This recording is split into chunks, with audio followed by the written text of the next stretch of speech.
Layutsa adalah ibu dari Nabi Ibrahim yang menyembunyikan keimanannya.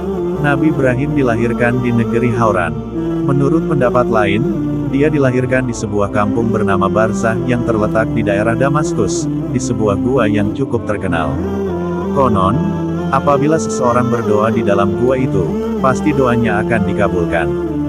Dikisahkan pada suatu hari, para dukun ahli nujum memberitahukan kepada Namrus bahwa pada tahun tersebut akan lahir seorang anak yang akan menyebabkan Namrus binasa dalam tangannya. Tatkala Namrus mendengar kabar tersebut, dia memerintahkan agar setiap anak lelaki yang lahir pada tahun itu harus disembelih. Dia memerintahkan semua lelaki menjauhi istrinya dan dia menugaskan seorang penjaga bagi setiap rumah.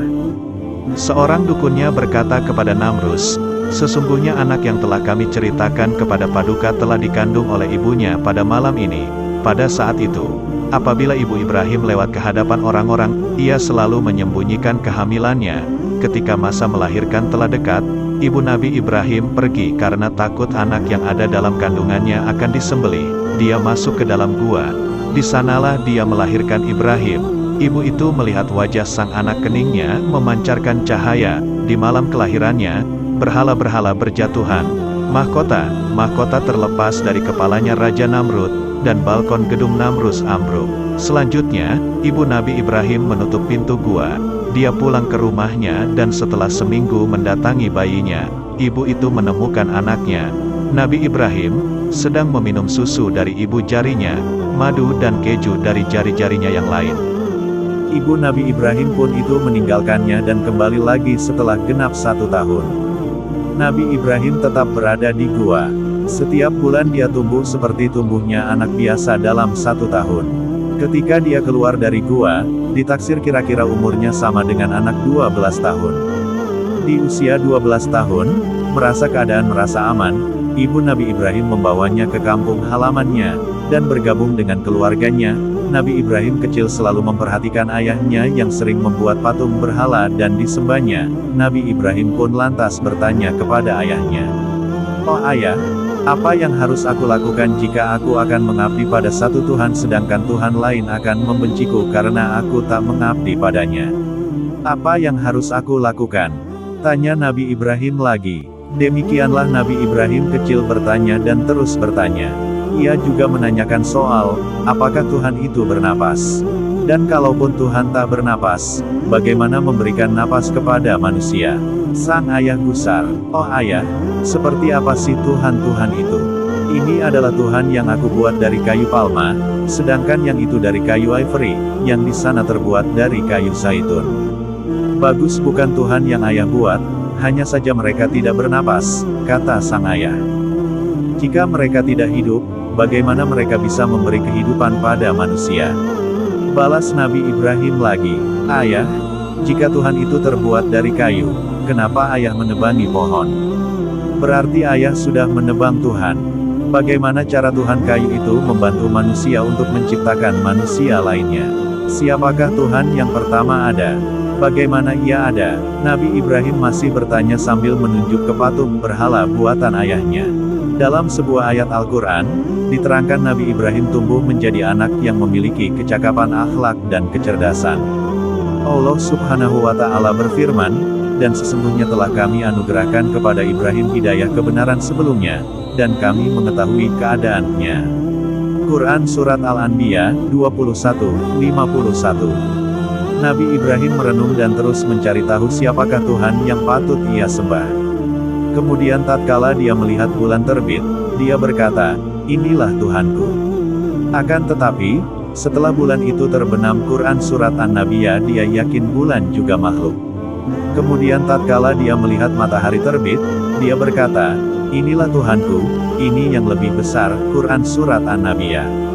Maksudnya, lebih besar daripada bintang dan bulan. Ketika matahari condong ke arah barat, dia berkata, "Semua ini tidak pantas menjadi Tuhan."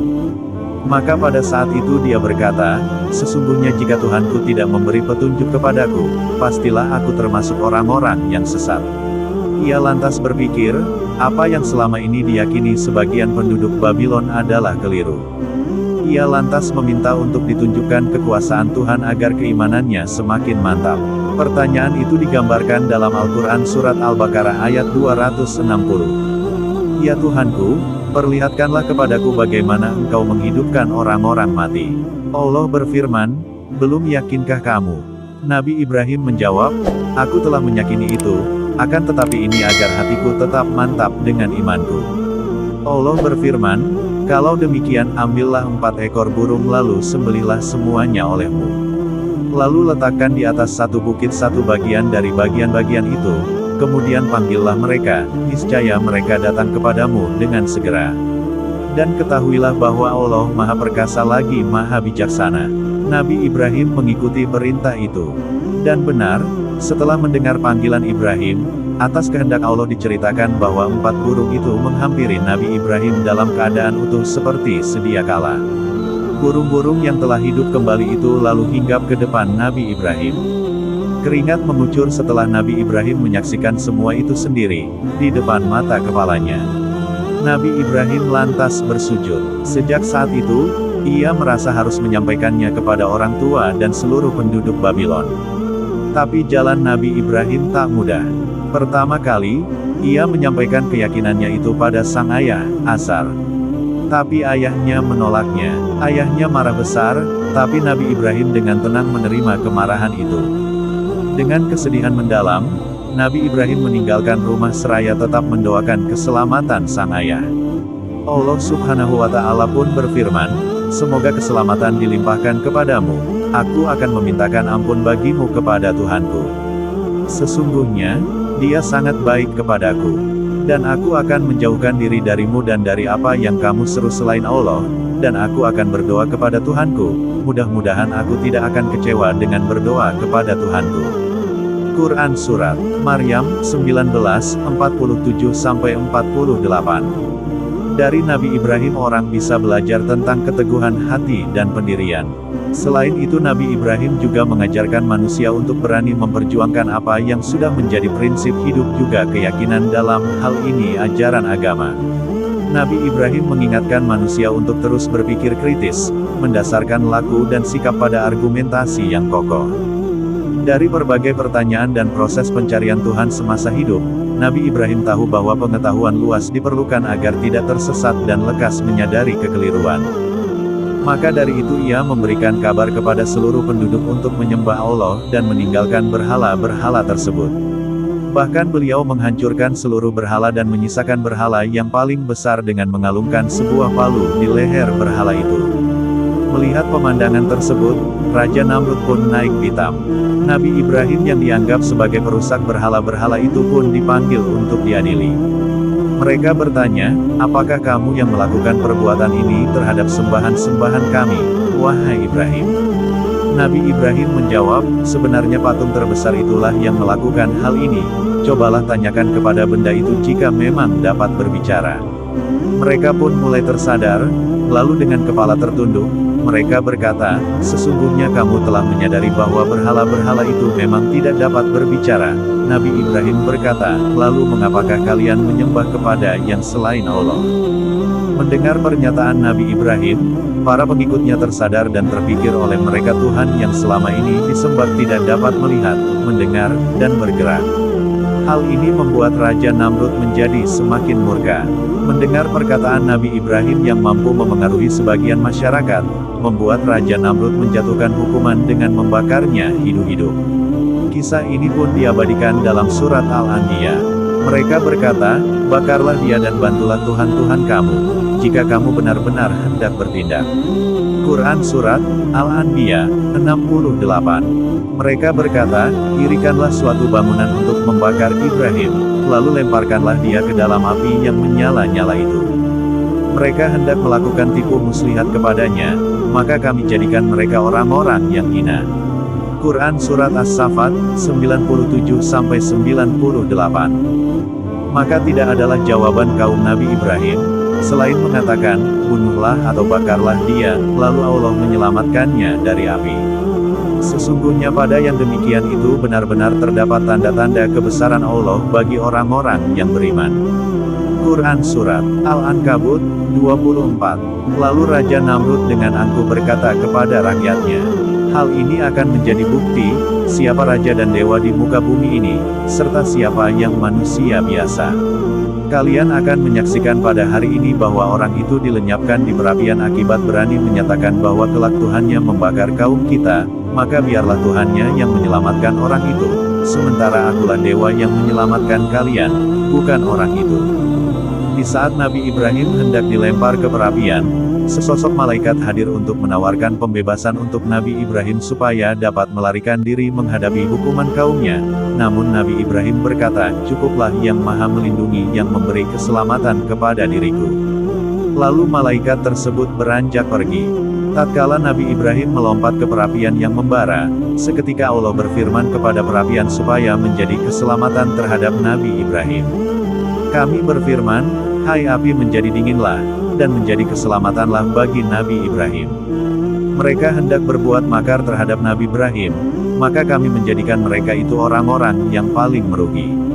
Quran Surat Al-Anbiya, 69-70. Berkat lindungan dari Allah, Nabi Ibrahim membuat takjub seluruh penduduk yang menyaksikannya, sebab tubuhnya tetap utuh tanpa terbakar sedikitpun. Namrud merasa dipermalukan, melihat Nabi Ibrahim selamat dari kobaran api, sebagian orang takjub dan menjadi pengikutnya. Namun masih banyak orang yang berpegang teguh pada keyakinan lamanya. Kemudian Nabi Ibrahim maju seraya menyatakan, hanya beriman kepada Allah, juga ia hanya berserah diri kepada kehendak Allah. Maka Allah memilih Nabi Ibrahim dari tengah-tengah umat manusia sebagai manusia pilihan Allah, sesuai firman-Nya. Dan orang yang membenci kepada agama Nabi Ibrahim, hanyalah orang yang memperbodoh dirinya sendiri, dan sungguh kami telah memilihnya di dunia dan sesungguhnya dia di akhirat benar-benar termasuk orang-orang yang saleh. Ketika Tuhannya berfirman kepadanya, tunduk patuhlah. Nabi Ibrahim menjawab, aku tunduk patuh kepada Tuhan semesta alam.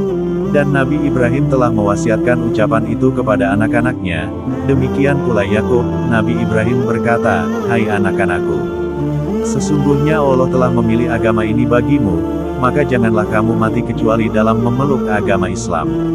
Quran Surat Al-Baqarah, 130-132.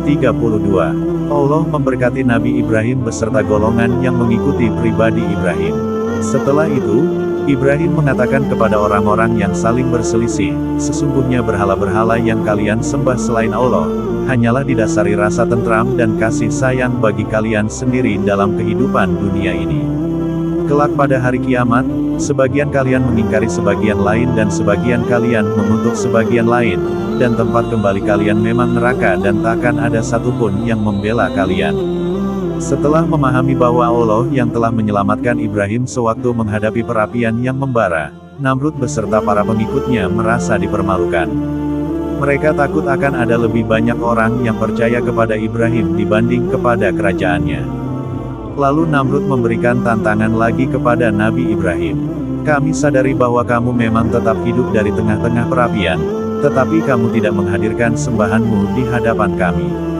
Maka kami takkan percaya kepadamu. Ibrahim berkata, Tuhankulah yang menghidupkan maupun yang mematikan siapa yang Dia kehendaki, sebab Dialah yang maha kuasa atas segala hal yang berada di langit maupun di bumi. Seketika Namrud memanggil dua orang budak.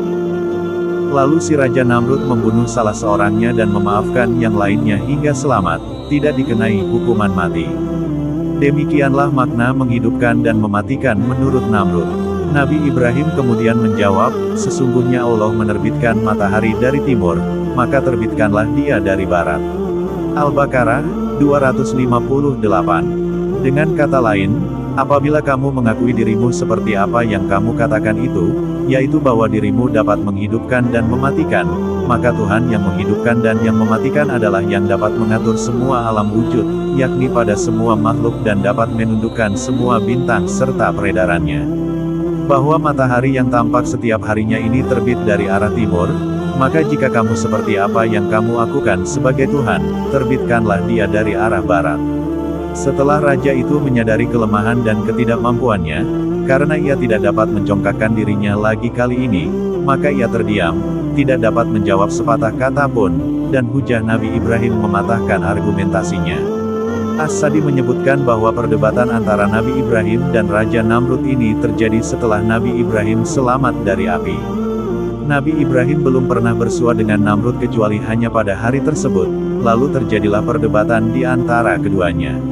Abdur Razak meriwayatkan dari Ma'mar, dari Zaid ibnu Aslam, bahwa Raja Namrud menyimpan makanan pokok dan orang-orang datang kepadanya untuk makanan itu. Lalu Namrud mengirimkan sejumlah utusannya, mengundang Nabi Ibrahim untuk makanan tersebut. Setelah terjadi perdebatan di antara keduanya, maka Nabi Ibrahim tidak diberi makanan itu barang sedikit pun, sebagaimana orang-orang diberi makanan, bahkan dia keluar tanpa membawa makanan sedikit pun. Ketika Nabi Ibrahim telah berada di dekat rumah keluarganya, ia menuju ke suatu gundukan pasir, maka ia memenuhi kedua kantongnya dengan pasir itu, kemudian berkata, "Aku akan menyibukkan keluargaku dari mengingatku, jika aku datang kepada mereka." Ketika ia datang, ia langsung meletakkan pelana kendaraannya yang berisikan pasir itu dan langsung bersandar, lalu tidur. Maka istrinya yaitu Siti Sarah bangkit menuju ke arah kedua kantong tersebut, dan ternyata ia menjumpai keduanya dipenuhi oleh makanan yang baik. Ketika Nabi Ibrahim terbangun dari tidurnya, ia menjumpai apa yang telah dimasak oleh keluarganya, lalu ia bertanya, "Dari manakah kalian memperoleh semua ini?" Sarah menjawab, "Dari orang yang engkau datang darinya." Maka Nabi Ibrahim menyadari bahwa hal tersebut merupakan rezeki dari Allah yang dianugerahkan kepadanya. Setelah itu Allah mengirimkan seorang malaikat kepada raja yang angkara murka itu untuk menyerunya kepada iman. Tetapi si raja menolak, lalu malaikat itu menyerunya untuk yang kedua kalinya dan untuk yang ketiga kalinya, tetapi si raja tetap menolak. Akhirnya malaikat berkata, "Kumpulkanlah semua kekuatanmu dan aku pun akan mengumpulkan kekuatanku pula." Maka Namrud mengumpulkan semua bala tentara dan pasukannya di saat matahari terbit, dan Allah mengirimkan kepada mereka pasukan nyamuk yang menutupi mereka hingga tidak dapat melihat sinar matahari. Lalu Allah menguasakan nyamuk-nyamuk itu atas mereka. Nyamuk-nyamuk itu memakan daging dan menyedot darah mereka serta meninggalkan mereka menjadi rulang belulang. Salah seekor nyamuk memasuki kedua lubang hidung si raja, lalu ia bercokol di bagian dalam hidung si raja selama 400 tahun sebagai azab dari Allah untuknya. Tersebutlah bahwa Raja Namrud memukuli kepalanya dengan palu selama masa itu hingga Allah membinasakannya dengan palu tersebut. Nabi Ibrahim sempat mengajak sang ayah, agar meninggalkan penyembahan berhala dan berangkat bersamanya dalam mengikuti Allah Subhanahu wa Ta'ala. Namun, sang ayah yang telah merasa lelah terhadap seruan-seruan semacam ini, menghendaki Nabi Ibrahim pergi meninggalkannya untuk waktu yang lama. Meskipun demikian, Nabi Ibrahim masih sempat berdoa memohonkan ampunan untuk ayahnya sebagai janji dan wujud anak yang berbakti terhadap orang tua. Akan tetapi terdapat peringatan Allah yang menyadarkan Nabi Ibrahim supaya tidak lagi memohonkan pengampunan untuk ayahnya. Sebab ayahnya merupakan orang yang menolak serta memusuhi penyembahan kepada Allah. Demikian itulah secuil kisah Nabi Ibrahim yang bisa dijadikan pelajaran bagi kita semua untuk selalu memperkuat keimanan kita kepada Allah Subhanahu wa Ta'ala.